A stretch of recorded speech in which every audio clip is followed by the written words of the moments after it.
Okay, because I've had that thought so many times in my life where I never understood how people could have such a strong opinion about something when they clearly don't know. Yeah. I feel this way about religion often. I grew up Catholic, and they always get so mad. They're like, "You're not a real Catholic," Mhm. but I think you can have a healthy skepticism because how many people have read the Bible from cover to like who?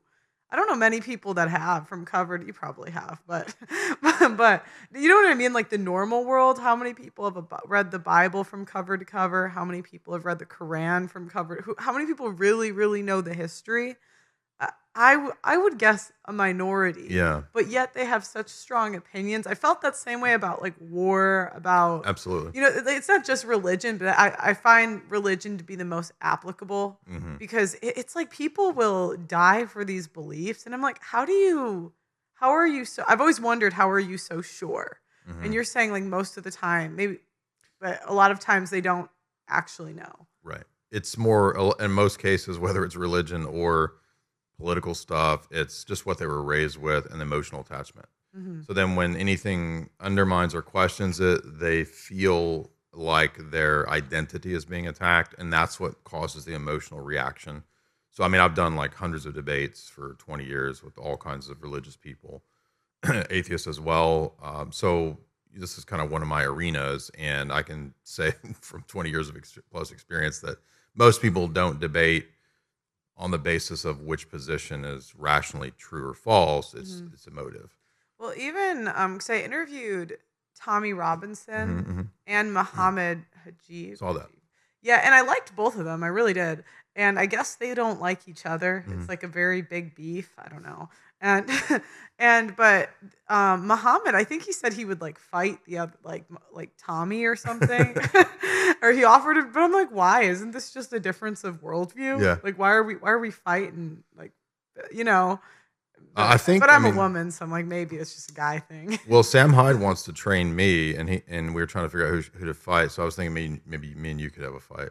You want to I'm get in the okay. octagon? No, I'm There'd be okay. a lot of viewers for that, right? There's a lot of bitches that do want to fight me. Do you know who Andy Kaufman is? No. He was a comedian in the '70s, and like he made his whole thing about wrestling women. I mean, it was kind of a joke, Yeah, but yeah. it was funny. Yeah. But you're super tall. You're like taller than I expected. So Yeah, you could probably get some good like swings in. yeah, I think I don't think I could take you. You don't But think so? no, Okay. I think some guy. If Have you you were ever been in a little, fight? no, Okay. no. Well, Wait a minute. You're on volleyball teams, and you're not like you guys don't ever get in like a squabble with the other team. no. Oh, I okay. mean, this volleyball's kind of a classier sport. I would Oh, say like it's not really. If you if I had to pick a team that was gonna throw punches, it'd definitely be basketball. I was gonna say I played basketball, and we would get in fights. Yeah, but that never happened to me. Okay. But I did have a whale attack once where she tried to fight me. Yeah, it was a fat chick trying to hit me. So it was like a whale attack. And yeah, I was doing the street interviews and like she knocks the A knife. fat chick attacked you? Yeah, yeah, Okay. well, but I had a friend there, so he got rid of her. You think you could have taken her? I mean, Probably. all I'd have to do is light jog, and she'd like die. Yeah, right. Like it wouldn't be. But yeah, okay. But basically, though, these families they use the media to make people feel really strongly about something. A lot of times, they don't know. Yeah, media is all about hyping up emotions and causing kind of just again emotive reactions, and it's intentionally structured to not have you critically thinking or learning about the events. That's why I go on shows and we'll comment on the news, but most of what I do is kind of a meta level, a bigger picture analysis. So I don't usually focus like on my channel and what I talk about on the news of the day. So I'm much more of a like history, big issues, big picture kind of guy. But I do that because like so many people just sort of take the news in and they don't think about it or they don't know what's going on. They just react. Hmm. And I think social media and the infinite scroll, it's intended to make us just react without knowing what the heck we're talking about. Okay, so what are their plans now? Well, it looks like I'm guessing mass immigration, right? that's a big key element of the overall battle plan to weaken and destroy Western nations, Europe and the U.S. I mean, they're way along the plan in Europe for sure. So then you can look up the Coudenhove-Kalergi plan. That's a real plan that Quigley says was accepted. That's talking about what you're talking about. You can look up the Kelly Greenhill book. So the open borders is definitely part of all that for sure. And then I think they have like phases of things that they can do. For example, the last 3 years, I don't know what I can and can't say in terms of that kind of stuff. Like, so like, and all of that was mandated. That's a big push for, what they wanted to do in the last 3 years. They were testing a lot of things, I think, with that, rolling that out. So they'll probably push for more of that stuff. I think they have to have big events before 2030, 2040. They have actuaries, and actuaries where you plan out what you want by this decade, this decade, this decade. So 2030, 2040, 2050, they all have actuaries that are public. So that would be things like mass chaos, social collapse, reorganization, universal basic income, all of those kinds of things are the solutions that they'll offer. So I would expect like bank problems to continue collapsing. The dollar can't continue as a fiat thing. It has to collapse. Do you see Bitcoin as a solution? Absolutely. Okay. Yes, absolutely. I mean, it's invented to solve the problem of the Federal Reserve fiat thing. Yeah. So that's one element of solution, but I think they could roll out another scamdemic. They could roll out a global war. We could have all of those things that would ultimately, in their mindset, further their agenda. Okay. So, and that's by 2030. 2030, they had mentioned 2030 goals like things like depopulation. They're behind on that. They're behind on that? Yeah. How are they behind? Because the population is growing. So. Wait, really? Mm-hmm. I thought that birth rate was like below. In the West, not the global birth rate, but in the West. Oh, Africa's keeping us afloat, huh? Well, I mean, Africa's keeping Africa afloat, but not the West. I mean. In India, right? They're still having kids? Yeah. So ultimately, but they're not concerned with those people because those people don't pose a threat to that agenda. Because so who's still having kids? In Britain, they're not having kids. No, I'm saying that's why that agenda was rolled out successfully in the West. Oh, right. Yeah.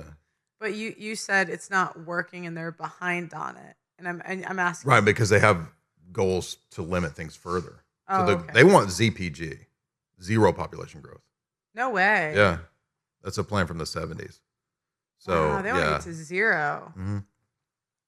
And so what, they just want their kids to be on the world? Ultimately, yeah. But now by 20... they have a lot of kids? Because don't high-income people not have kids? Oh, no, I'm talking about, again, the top 0.01%. Yeah. Like, wouldn't they just be incestual? Like, how do they... They have been for a long time. British elite were very incestuous. Doesn't that make their but kids they also... Does that make their kids retarded or no? It can, and that's why they then think that the solution will be test tube babies and transhumanism. So that's the next phase. So you don't even... shit. You don't even... Yeah, that's Brave New World. You should listen to that. Oh, because I just had someone ask me what'll happen if IVF becomes cheap and easy. Like, we're just gonna have a bunch of like old ass moms. Yeah, but I mean, I think the long-term plan, like I'm saying, is to have no kids. No, humans aren't born through a mom. They're born via test tube. That removes the family. And if you read Brave New World, in the first few pages, chapters, it talks about there's a discussion between the scientist and one of the characters. It's a fiction story as to why they are birthing all the children through test tubes. And he says, well, if you're born in a test tube, you don't have a mom and a dad. Who becomes your default mom and dad? The state. The state. Exactly. Oh, so it's almost like they're populating the world with like their tubes down their, the road. Well, the idea is that the population will be reduced 90 to 95%. What do they want to like? How many people would that be? Like, are they trying to get? Well, if there's like 8 or 9 billion, that would be down to like 500 million. Wow. So, and that's called the golden billion. Sometimes is that phrase that's used. So that's the goal that they want to get to by 2040, 2050. Then how would they get that by 2040? That's like not that far away. That's why I'm saying about they're behind on the goals. Oh wow. It's in all these books too, by the way. Like that's what And they all admit to this? absolutely. You can't be in that club unless you believe this. This is like principle number Huh. one. And so, but that's why they did the, right? Well, I think that was a test. I don't think that they did that. I don't think that's going to kill everybody. Right. I mean, I think it's killed a lot of people, but it's not going to kill everybody. So I think that was kind of a test to see, like, Dear God. like how many people. I wasn't in this space back then. So I asked Alex Jones, I was like, how long do I have? Not long.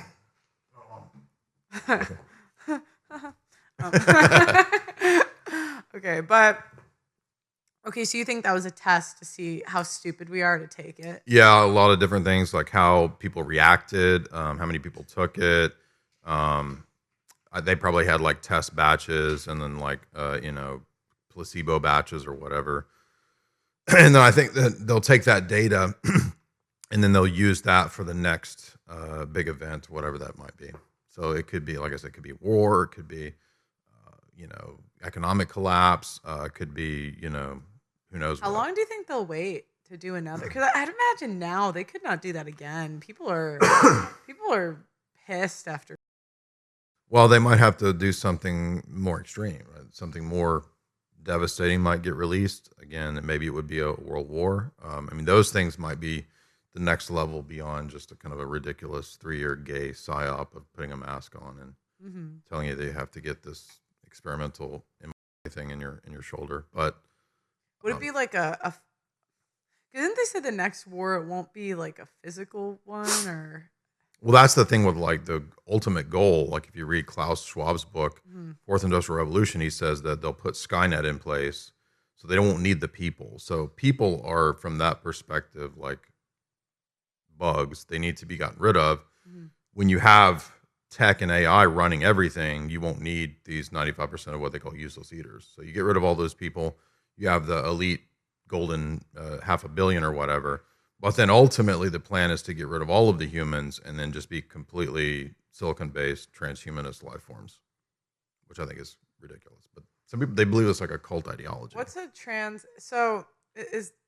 transhumanist life form? I know So basically, Alex briefly talked about this. So the idea is to go beyond being a human with the limitations that humans have in terms of their biology to become something like a cyborg, an android, something robotic.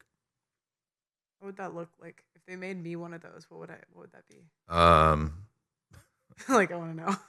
Have you ever seen Blade Runner? Nope. You should watch that movie. So I'm that not movie, a big movie person. really? Well, that movie is about kind of what we're talking about. Like it's an old movie. The story was written by Philip K. Dick, who's a famous sci-fi author, and he was hanging around the Silicon Valley people back in the 70s, hearing them talk about what their plans were. So when he was writing these dystopian fiction stories, he was sort of warning about that and saying that this is what we could get to, this is what we could have happen. So Blade Runners kind of presents like a future where it's sort of synthetic bot people everywhere. You can't really tell who's real and who's synthetic. So, I mean, that's just one scenario. Do their kids ever change their minds? Like, so, because I'm even thinking in my family, like there's 10 of us, and we all have very different ideas about the world, and like we're all very different. So is there ever a problem for the elite that their sons or their daughters that they try to pass this stuff on to don't agree with it? Like I'd imagine it's even more difficult when you have like smartphones and stuff where they're being influenced by their own propaganda in a way. I think you're right that sometimes younger members of these families do kind of rebel, but some of those people seem to have been gotten rid of, or just they don't go up into the power structure. They're not given the reins, so to speak. No, I think that in order to be a part of that structure, that plan, you have to be on board with all of it. So you have to believe in like total depopulation. You have to believe in transhumanism. You have to believe in one world currency, one world religion, one world government. Like all of those things are absolutely not. You can't disagree and be in that club. Oh, they just wouldn't get in it. No, basically, okay. You would be like ousted from the family, like a black sheep. And then of the if family. you're new money, they kind of test you to see if you. Yeah, I think some of the new money people can maybe be brought in on like that. Oprah, because she would be new money, I'd imagine, right? I think. Okay. Huh. So then I know you said there's like humiliation rituals. Like, I think you were you said vindicated for that LeBron James. It wasn't real, but it's the same principle though, right? Yeah. Like, I mean, we've seen a lot of these. That was specifically what I was talking about was in regard to like the stuff that Cat Williams was talking about. I don't know if you saw that. I briefly a little bit. Okay, so basically he was just saying, pretty edgy stuff about a lot of the entertainment industry, rap music especially, and black actors, that they have to go through these sort of rituals that humiliate them, and that's how you get up the power structure in Hollywood or whatever. And so people theorized about that for a long time. Dave Chappelle talked about that a long time ago as a thing that they asked him to do, and people thought Dave Chappelle was crazy because he's like moved to Africa to get away from it for a while. But it turns out, like, no, there really does seem to be this process of humiliation, not just for black people, but anybody in the entertainment industry has to, like, degrade themselves publicly to go up in the power structure. And I think that's just, like... Then how did Dave Chappelle get famous? Do you think he did it? Well, he got to a certain level, and then they asked him to do these degrading things, and he said no. So then he went away, and then I think now that entertainment and media is not as centralized as it used to be in the 90s and 2000s with networks and studios. It's a lot easier to kind of come back, and you're a little freer than you used to be at that time. But at that time, he felt like not just would I not be able to be successful, but like I might be in danger because there's people that will kill celebrities. So that's the impression he gave. Okay. And do you think that's true? That people will kill celebrities if they don't go along with it? Yeah, absolutely. I think that. Who are example like Marilyn Monroe? It's just a big one. Yeah, I think she was a big one I interviewed one of the most famous living mobsters, Sammy the Bull Gravano, and although he wasn't directly involved, he was the number two to John Gotti, like the most famous gangster of recent note. And he was like, yeah, we would be involved in that kind of a thing in terms of the mafia, organized crime, because if we had her there as partly getting information for us, because the mob hated the Kennedys. If you didn't know, like they were at war with the Kennedys, and the Kennedys were at war with them. He said that, somebody like her would need to be gotten rid of, because if she got to a point where, as a swallow, do you know what a swallow is? That's like a sex operative. So a person who works for intelligence, who's a girl who's entrapping people, is a swallow. The dude version is called a raven. So if she was a kind of swallow who was being used to sleep with the president and other mobsters, she was also sleeping with the mobster Sam Giancana, Momo, as well as RFK too, I think. She might become a liability, and so she might need to be gotten rid of. So absolutely. So he thinks that she was. There's a lot of history of like sex espionage and compromise where celebrities are used and they get taken care of, as an example. Okay, but how do they find women that want to do that, or like men that you said a raven? Is that like for gay stuff then? It could be. Ravens have also been used to seduce women. Like there's a famous, I forget his name, but NATO had a famous raven in the Cold War that seduced a woman who was a Soviet. But usually they're having to seduce like ugly women, right? Like a raven has to sleep with but they will train them for gay stuff too. So the Soviets, for example, the NKVD under Stalin, they had an actual sex school where they were training Soviet sex operatives on everything. So gay stuff, orgies, whatever. They actually made a movie. I didn't think the movie was very good, but it's called Red Sparrow with Jennifer Lawrence, where she was trained in the sex operative stuff. Anyway, so with entertainment people, they want to be famous, they want to be rich, they need to go up to the next level. So you could imagine it's very easy to it's not hard to find people that would do that kind of stuff. I mean, there's OnlyFans girls doing it for nothing, right? Yeah, so I don't think it'd be hard to find people to do it. But I think for certain roles, like people have to be very talented, very like probably more A-list celebrities work for intelligence than people think. Many of them have been recruited to work for the spy agencies, all the way back to like Errol Flynn, Cary Grant, Jimmy Stewart, like they were all working for. When they work for these agencies, do they know who's funding it? Like, do they know all of the stuff you're telling me? No, I think like especially the further you go back, people were just patriotic. They thought, I'm going to serve my country. We got to stop these bad guys. And so, Cary Grant thought probably Errol Flynn's a Nazi. I'm going to spy on him for my government. Jimmy Stewart, he worked for the FBI. He thought, I'm going to spy on these commies in Hollywood for, save America. So I think they were genuinely doing patriotic stuff. But some of the women who were co-opted into this were, they just might have been hoes. Yeah. The dudes could be hoes too, but. There's an abundance. That's not hard to find. Right. Okay, so. And even ugly chicks too. Like, do you know who Julia Child is? Yeah. The cook. Yeah. She was a spy. No way. Yeah. She worked for the OSS. Wow. Huh. And she was not pretty. She's awful, but she was a famous spy. And then she goes into being a TV cook. So. Okay, so then, it's really interesting. So it's basically, has every plan they've wanted to do worked pretty much? No, there's a lot of examples of things that didn't work. Like they really wanted in the last 8 or 10 years to topple Assad, and that didn't work. They weren't able to topple him. They rolled out all kinds of propaganda, from George Clooney making goofy documentaries, the white helmets in Syria. None of that was successful in toppling Assad. So no, I don't think everything works. I guess it's debatable how much the last 3 years of and all that nonsense worked. It kind of worked. Up. It woke, yeah, exactly. Yeah. Like, they rolled out a lot of the stuff that's woken a lot of people up too. So no, I don't think these are infallible people. They're just like Kissinger, Brzezinski, weirdos at think tanks, just sitting around trying to figure out how to run shit. Okay.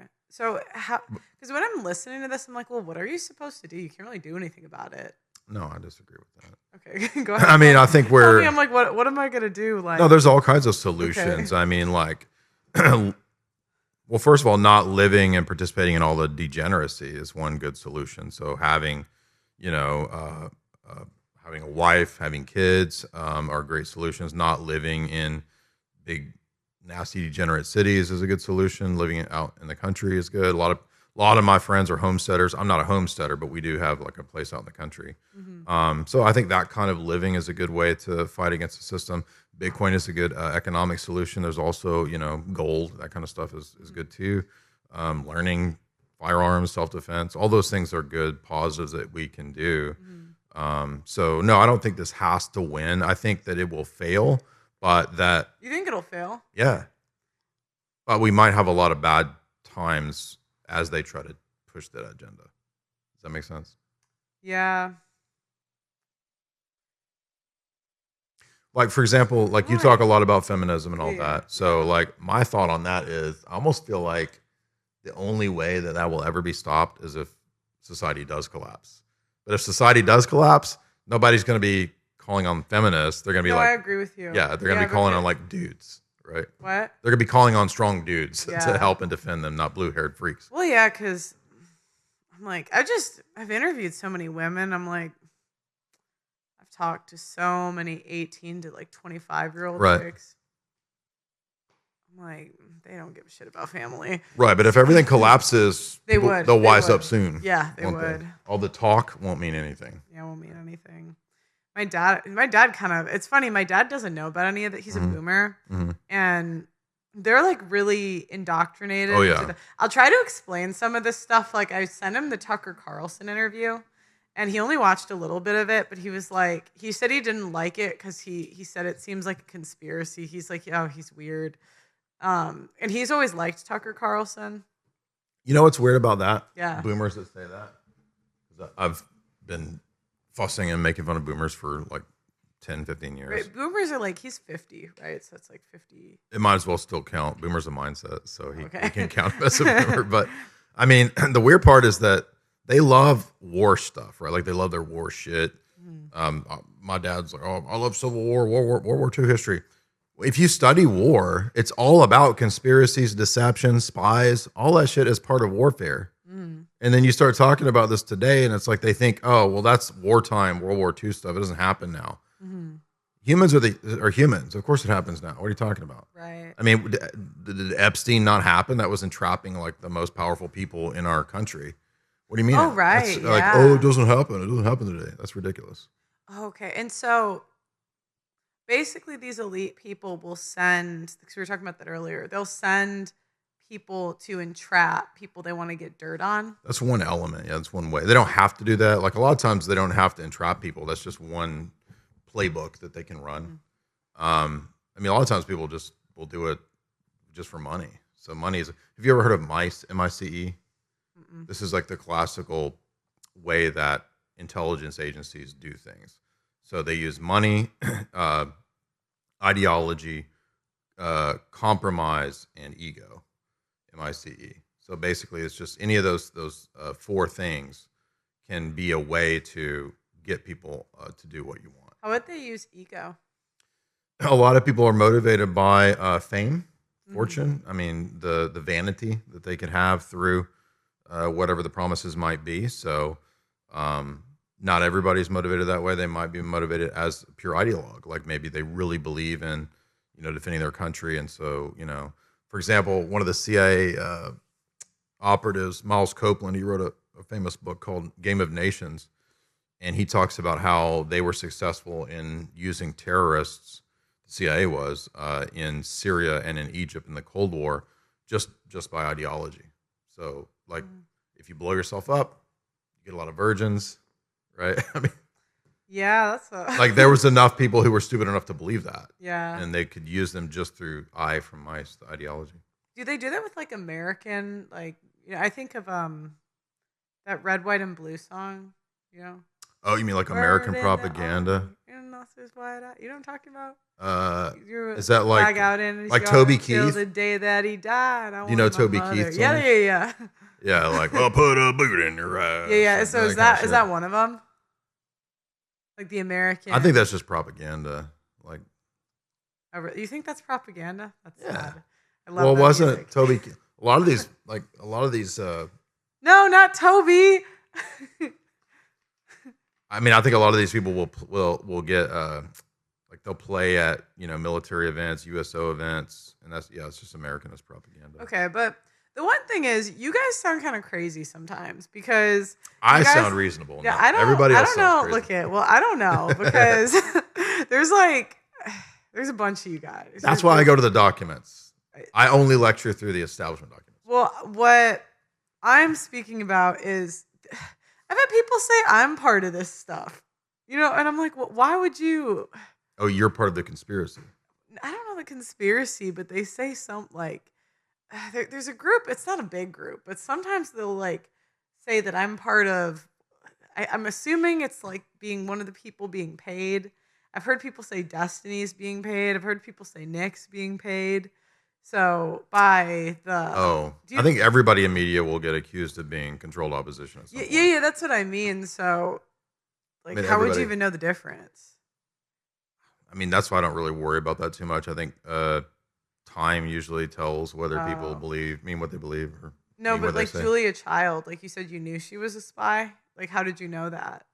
Well, that came out about her later on in life. It wasn't. But I mean, I don't think there was necessarily nefarious actions when she was doing a cooking show. It's not like she just found a new career in entertainment from the spy world. And the only reason I brought that up was just that there's a lot of overlap between spy world and entertainment that people don't know about if you go into the history of Hollywood. I'm not saying she was like, I don't know, poisoning people with her cakes, but maybe she was. I don't know.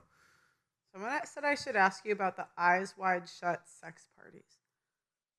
Well, that's a great example of like something that I put in the book where you should watch that movie if you've never. I know you're not a movie person, but there's a few you should be aware of for purposes of what we're talking about. I mean, that movie is about the elite power structure entrapping people and controlling them through Epstein-style stuff. So Kubrick, a lot of people think Kubrick was kind of telling us way ahead of time that that's what's going on, like Epstein-style stuff. You know what I mean?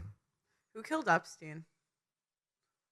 I have no idea, but I mean, I'm assuming he probably was killed. That makes the most sense, the most likely, because he's an expendable, part of that operation. My dad thinks it was his cellmate. Could be. Because he's like, why would they put him in jail with a murderer? Yeah. I Well, was like, well, Sammy the Bull Gravano, the famous gangster, he was John Gotti's like underling. That he was involved in a bunch of hits, so he knows how to get rid of people. And he's been in the same ADX Supermax that Epstein was in. And he was saying that having spent time in that Supermax prison, I can tell you that there's no way to like come in and kill somebody if it wasn't like planned.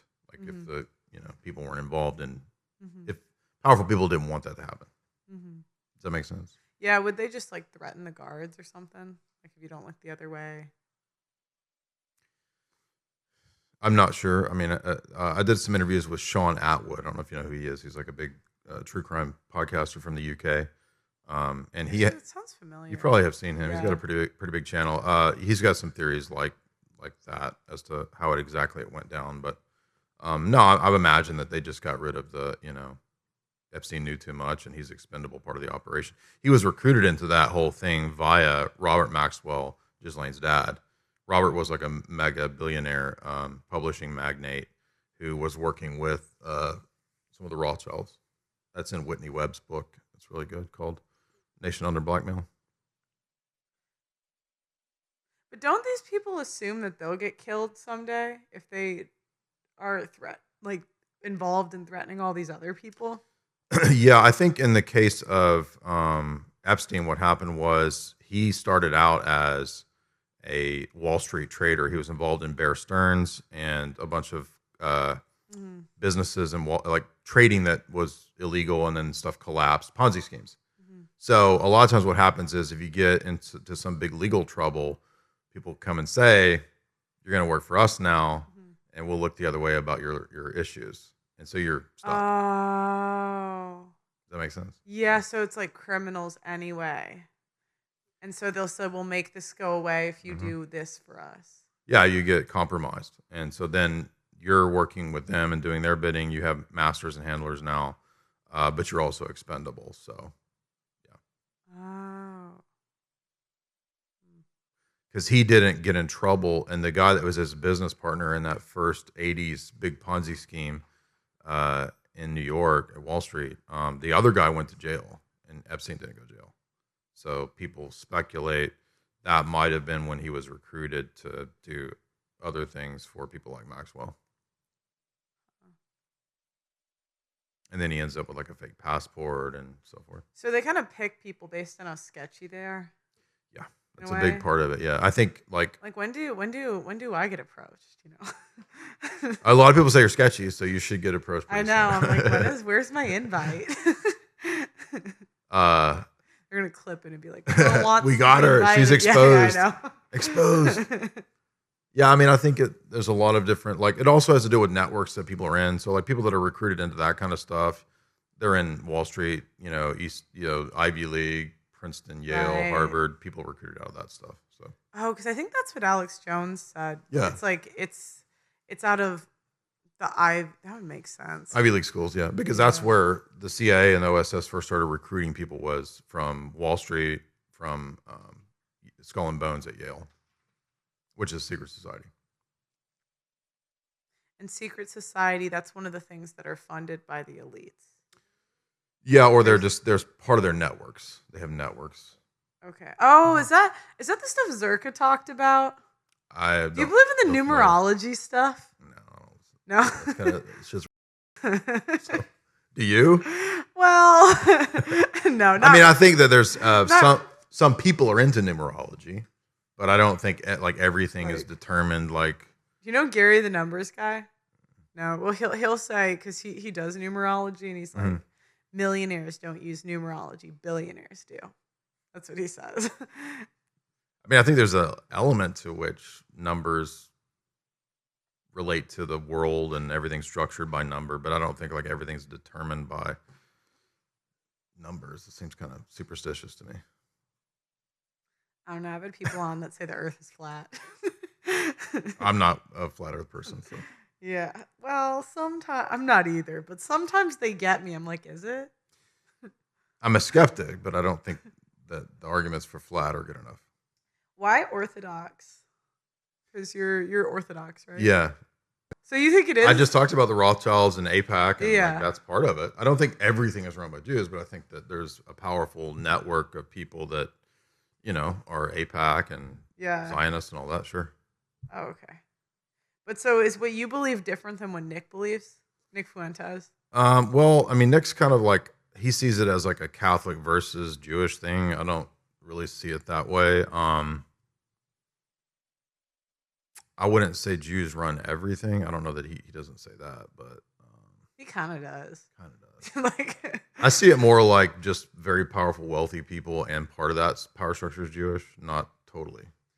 so then who is it? It's Jewish people. You said Christians? Like, no, like, I mean, for example, Nick being Catholic likes Pope Francis, but Pope Francis is a big part of the globalist Oh, yeah, agenda. obviously. Yeah, So yeah. how? He's, I mean, he's kind of woke. yeah. But I mean, he even does stuff with Klaus and people from the World Economic Forum. So Okay, so that's the difference. So you don't see it as a religious thing. You just see it as a no, I powerful do see it piece. as religious. I'm just Doesn't saying. Nick think it's like in the Talmud or something that like they have to Well, get rid of everyone else or there's elements of the Talmudic view that lines up with like people like David Rockefeller, but like David Rockefeller is not Jewish. He was very wealthy. He's the money and all the power and influence in America behind depopulation and feminism. There's a great interview that Alex did with Aaron Russo years ago, where Aaron Russo was talking to Nick Rockefeller about how the Rockefellers funded all the feminism in America, especially third wave feminism from Abby. Yeah. That's all from them. I mean, I don't think Jewish interests disagree with that. I think a lot of, not all of them, but many of them would agree with that. They don't have a problem with liberal agendas in America. So I just see it as a confluence of powerful interests and families who have agreed agendas about depopulation, technocracy, one world currency, all of that stuff. I do think Israelis play a key role. They have part of the power structure, but I don't think they call the shots on everything because it's much bigger than just a faction of people. Okay. And the Catholic Church is playing a big role in pushing a lot of the same stuff via Pope Francis and via a lot of their one world religion moves that they're making. Like Francis just built a giant in Abu Dhabi, a giant multi-faith Jewish Christian Did he really? center. Yeah, it's called the Abu Dhabi Multi-Faith Center. So Francis is not like against this agenda. Abu Dhabi multi-faith. No way. Yeah. Huh. And you watch the ritual that they did to open it. It's very creepy. They're all bringing like these energy cubes. Oh, do you think they're Satanists? Many of them are, yeah, at the top. Really? Mhm. No way. I'm imagining talking about this to my dad. He's gonna think it's crazy. Do you have proof that they are, or do you just think that? Like, is that in their books that they're Satanists? No, I'm saying some of them are. Some of them really believe in that agenda. Some of them have been open about it. Michael Aquino was a famous military colonel. He wrote the Army's PSYOP war, My War to Psy War, their doctrine of Psy War. He's the founder of the Temple of Set. So he's one example. He was hanging out in the circles of Maurice Strong, one of the key Rockefeller depopulation advocates at the Club of Rome. So some of the people are very open about that, but I don't think they're all Satanists. Do you think the Catholic faith has always been like that? Like it's always been part of the one world government thing? No, from the Orthodox perspective, we think the papacy went off the rails from around 800 to 1054. So it started going off the rails then. So we call ourselves the Orthodox Catholic Church. So we're Catholic, but we're Orthodox Catholic, not Roman. What happened in 800? Oh, I'm just saying around that time is when the West changed the creed. Do you remember when you go to Mass, you say the creed? Do you remember that part? Mm-hmm. I believe in one God, the Father Almighty, maker of heaven and earth. Yeah, and then the part that you get down to where it says, and the Holy Spirit who proceeds from Didn't they switch that in my lifetime? No, they changed it back then. They changed some prayer that we say in church in my lifetime. I can't remember. Francis changed several things. Yeah, okay. They did change part of the Our Father. So you might be talking about that. But the creed was changed in the West initially for the first time in the 800s, and then, but it wasn't yet accepted by the Pope. The Pope at that time actually opposed changing it. Then eventually the Pope, after him, reversed it, and they started accepting the creed with the Filioque, and that is partly the beginning of the schism between the East and the West. So the Orthodox Church is the non-papal church. Does that make sense? Why do the Catholics think that they're right? They point to texts like Matthew 16, Mm-hmm. the keys of given to Peter. Although two chapters later, Matthew 18, it says the exact same thing to all the apostles. Mm-hmm. So as Orthodox, we think that it's kind of a communal, synodal. It's all the college of the apostles that have the keys. It's not just Peter. Mm-hmm. There were a lot of forged documents throughout the first 1,000 years of Christianity. Donation of Constantine, Galatian decretals, Sammachian forgeries. Those propped up the papacy to be this political power beyond just religious power. Mm-hmm. So those are some of the things that they point to over the years. There's a lot of quotes from the church fathers that are taken out of context to try to prove the papacy. So there's a lot of reasons why they believe that, and there's a lot of reasons why we don't believe that. Well, one thing, guys, this made the Catholics so mad when I said this. I said that I questioned Catholicism because I've noticed in history they tend to elevate women higher than they are. And I wonder if Catholics did that with Mary. Yeah. I'm not saying they did or they didn't. I'm not a church scholar. I just look for like patterns. Would you agree with that or disagree? I do agree with that because even some famous Catholic writers and historians have suggested that. E. Michael Jones, for example, thinks that after scholasticism in the Middle Ages, that Mary was given this sort of overemphasis, and that really swung things towards the feminine, against patriarchy, against masculinity. So he's made that argument. I think that's probably the case. I think Roman Catholics have a tendency to elevate very bizarre women saints that have weird issues. Like one of them says that she was getting spiritual orgasms. I don't know if you've heard this. No. Yeah. Wait, who? I did 12 years of Catholic school. I think it's Teresa of Avila. That famous. There's a famous piece where she's like, Avila. she's in ecstasy. Teresa of Avila, where she's like this. Orgasms, spiritual orgasms. Do you see the piece of art where she's like this, like she's in like ecstasy, looking up like this? No. What did this nun find God or her clit? What? Yeah, that's referring to what? Yeah, that is so weird. And then there's another one that's like Jesus gave her his foreskin as a wedding ring. Oh, I think I heard. Why did I not? That it's just crazy. I had to have heard that when I was really young because that sounds really familiar. And then there's Faustina Kowalska, where Jesus was floating in the room as the host and telling her that she's Jesus and her are boyfriend, girlfriend. It's just preposterous stuff. So we don't really have that in the Orthodox Church. So it's very pro-male, pro-masculine. I'm like looking at this. I think these are just examples of that. Yeah. Sort of extreme. And you think, because you think that Orthodox is like the one true church, basically. We do, yeah, we believe that. Oh, interesting. They want me to ask you why we should care about philosophy. Well, you mentioned earlier being dumbed down and people not having critical thinking skills, so they get programmed by the media and Hollywood and all that, pop culture. One thing that having basic critical thinking skills does is it allows you to see through a lot of the bullshit and not be programmed and not be dumbed down. So just having the ability to recognize fallacies, right? Like logical fallacies are used in advertising all the time. They're used in propaganda all the time. So if you can know fallacies and know something's a contradiction, know that something is an appeal to emotion, appeal to the masses. These are all famous fallacies, and they're everywhere in advertising and propaganda. So just having that basic understanding would help people to not fall for a lot of the tricks that are used by governments, corporations, intelligence agencies. So kind of like what they do with like, oh, our life's so hard because you're a woman, and then they like show some commercial. And it's like an emotional appeal. Yeah, exactly. So the better we are at identifying that stuff, the less programmed we'll be.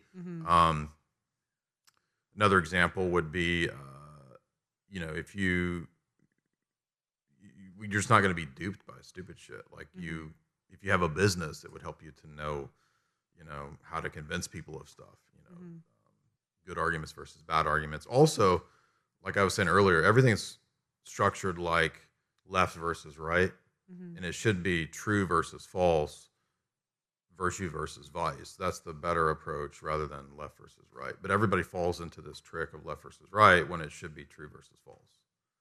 And that's what philosophy can help you do that. Can I have an example of that?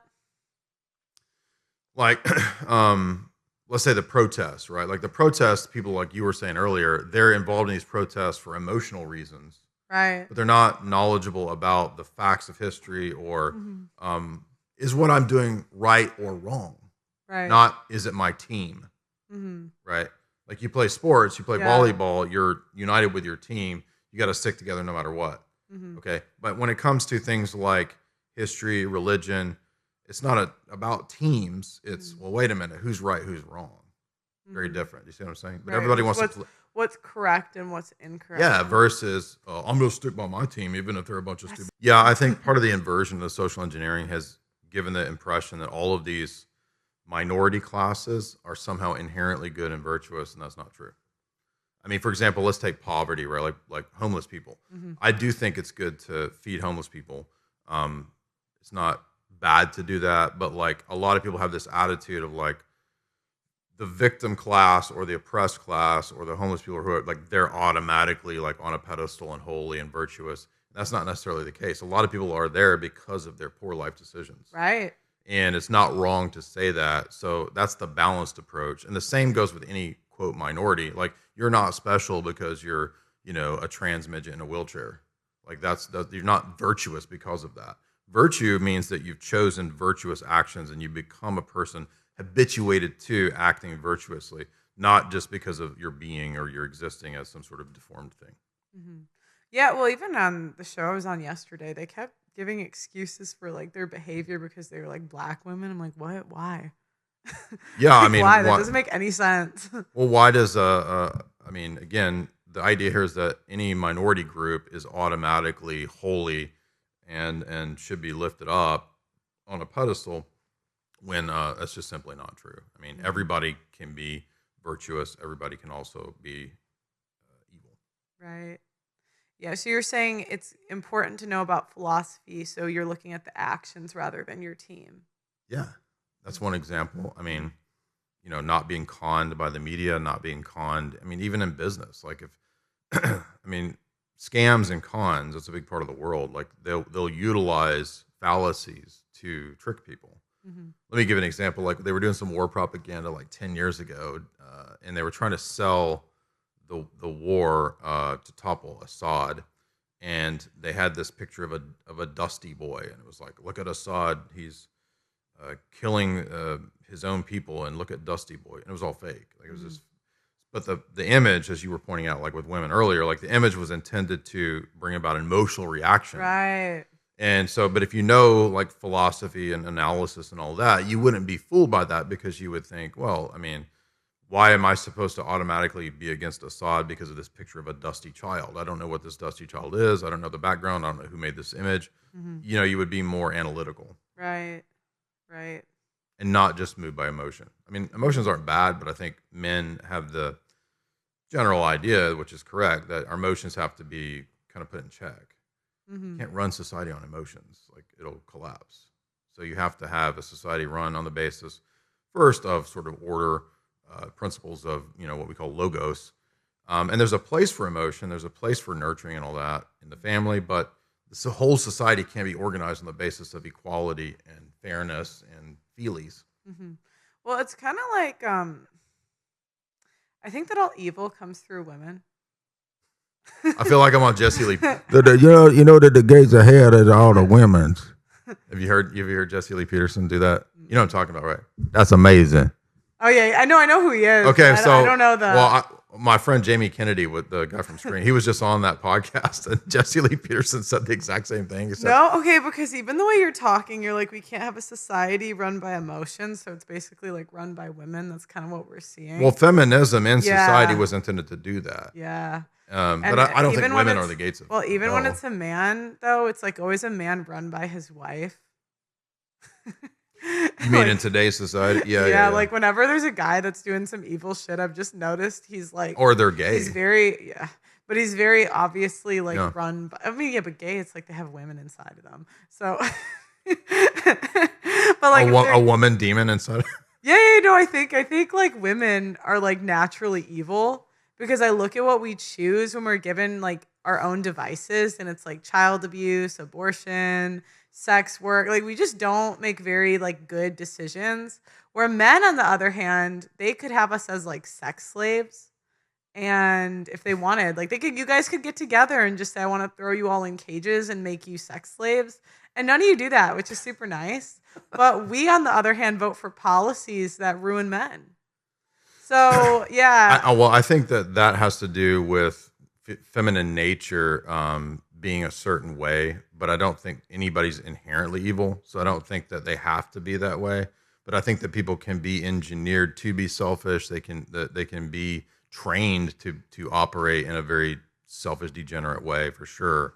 But I don't think anybody's inherently evil. I think that each sex has like their own temptations and proclivities. Mm-hmm. So I think feminine nature has that temptation, that proclivity, but I don't think they're inherently evil. Here's what I think. I'll tell you what. I'm not saying I'm right, but this is what I think. I think like men are here and then women are here. Mm-hmm. And God is here and the devil is here. And so the devil, like women, it's like if you meet a good woman, she usually has a good father. It's like usually, yeah. Yeah, so it's like then the good comes through the dad and then to the woman. That's the way it should be, yeah. Yeah. Well, the destruction of men in society is what led to feminism in society. And then society gets evil. That's a big part of it, yeah. All the inversion. But my wife had a difficult father, and she turned out good. Well, there was are some exceptions. Well, maybe there was another guy that made her good. Well, that's the ultimate, masculine sort of logos, yeah. Yeah, see, like God was a man, incarnate as a man. I guess that's true. Now, was the serpent a woman? I don't know, but I wouldn't be surprised. No. Well, he's an angel. So angels, I don't think angels have like biology, but we would say that Satan is a fallen angel. Wait, oh my gosh. And you think that the church is funded by these people too, don't you? Well, a lot of churches are not funded Orthodox. by elite. Yeah. Well, there's elements of the Orthodox Church that are compromised too. So. Oh, really? Yeah. I mean, people are people, as you said. So people anywhere can be compromised. Mm-hmm. And that would be in any church, any group, any religion, any denomination. Mm-hmm. So, but I don't think that. I think the thing like with Catholicism is that because it's such a top-down system. Yeah. If you get the top guy.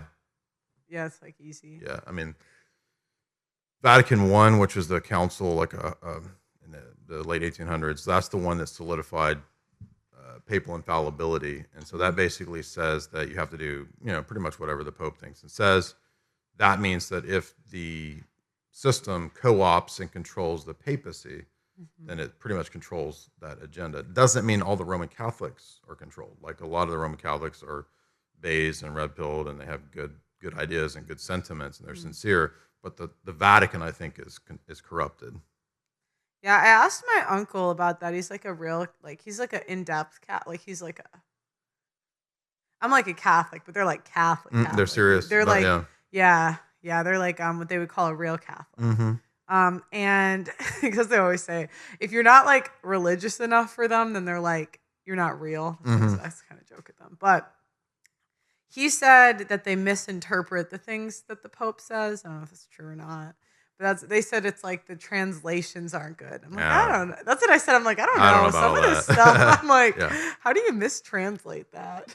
Yeah, I mean, I think there's, again, there's no mistranslation when it comes to building a giant Abu Dhabi multi-faith center with Jews and Muslims to give the impression that there's this future religion where we'll all converge. Yeah. That's the idea. So they want to make it like one religion. Yeah. Oh. So to have a world government, you also need a religion. So they want to make everyone vegan, so we like die. Yeah. Right? And gay. Yeah. And then they want to make us gay in the schools and feminists, so then we don't have kids. Exactly. It's all about depopulation control. And then they want to make us have one religion. Well, why don't they make the Muslim one? Because then, like, the virgin thing, wouldn't that help with the depopulation? Wait, what do you mean? Well, because I might edit this out, but because I don't want to get. But like they say, like you said, like they say if you die for your faith, you'll get like a bunch of virgins. So if you're dying, isn't that better for the? The depopulation stuff? I don't think even probably most Muslims want to die. Yeah. So probably not enough to contribute to depopulation. But I think that the religion that they want to create and push would be some kind of like amalgamation of all the world religions into some kind of generic thing. You can be whatever you want, but really the world religion is just a tool of the world government that they want. So. And then do they want one race too? It seems like a lot of the global elite prefer the idea that getting rid of different people groups would aid in a single like monoculture. And then they want to push to just like kill us off with them. They might use that down the road, or some other crisis or some sort of bioweapon. I mean, there could be a lot of different scenarios. And then they want to ruin our food so we can't fight back. Well, I mean, like Plato a long time ago in the Republic said that if you want to control your population, and he was a big advocate of what would become technocracy. He was sort of the forefather of it. He said you have to feed the people like grains. He said don't feed them meat because they'll be virile and strong. No way. Yeah, that's an old strategy. Really? Who doesn't love pasta? Well, he's saying like you feed them basically slop, like kibble. Like what? Slop and kibble. Oh. So that they can't be virile and fight back. So don't give meat to them. He was a vegetarian. Well, I like meat too, but okay, so diet's very important to control, though, is what I'm saying. So you need right. Like you go into the gas station and it's not and food. Then they own the media and then promote the conflict and get us all fighting with each other. And then they put in the immigrants to make it one population and also destabilize the different countries around the world. But they don't really care about the ones that aren't powerful, so they'll kind of leave South America, Africa for down now. the road. Yeah. And then they'll invent birth control and all this stuff. Well, they've injected that in the West. Yeah. It's like 90% of women have been on it. So then an abortion, 1 out of 3, and then that makes us not. And even like STDs make people infertile, so like that. On top of it, they make. Then you have less kids because of that stuff. Put women in college during their reproductive years. That also does it because they fund all the colleges.